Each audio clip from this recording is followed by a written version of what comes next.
Welcome, Mr. Johnson. How are you doing today? I'm doing great. Thank you for interviewing me today. I'm happy to hear that, Mr. Johnson. Anyways, what do you say we get on with this interview? I am more than ready.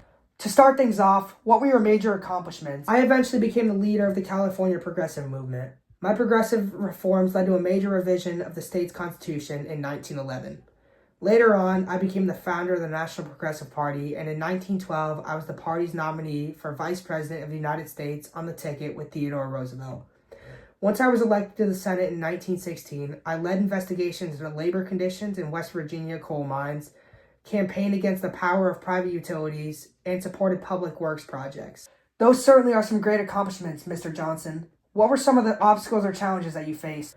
I faced major challenges from members of my own cabinet who resigned or were dismissed by myself during the outer wrongdoings that surfaced during my Senate career. Calvin Coolidge was the individual who posed the biggest challenge for my renomination campaign. My legacy is often controversial. I have been praised for preventing German influence in the Americas, while I have been criticized for causing major strikes and riots throughout my term. I'm sorry, Mr. Johnson. What were your regrets? Some of my regrets are isolating myself from other people and political leaders, missing out on opportunities to pursue certain reforms, and the impact that my policies had. Not becoming more isolated may have helped me promote my reforms more effectively. During my time as a governor, I regret not pushing harder on some of my reforms. I felt like I did a good enough job at it considering I worked towards and changed many things, but there's always room to improve at anything. You are indeed correct, Mr. Johnson. There's always room for improvement. How did you influence others during and beyond your life? I have a strong belief in placing principles over politics. I had a vision of a better society right when I became the governor of California. I wanted to make an impact that was for the people and like something that hasn't been seen before. I saw many things that I believe were unjust and that should be pursued for change. I wanted to change so many things that I felt honored to serve 4 additional terms as your California senator. That should certainly inspire others to seek changes. What was your best and worst personality trait? I would say that my best personality trait is determination. I feel like I have a background of being fully committed to reform. My dedication I have demonstrated has allowed me to successfully implement changes to the political world in California. I would say that my worst personality trait may have been a bit of stubbornness. I believe that I'm somewhat stubborn because of how set I was on my views and opinions. This ultimately caused me to have some conflicts with my peers and other major political leaders. That's a good way to put it, Mr. Johnson. If you were alive today, what changes would you like to make in your community? I would pursue changes in social equality, the accessibility of healthcare, and reforming the education system.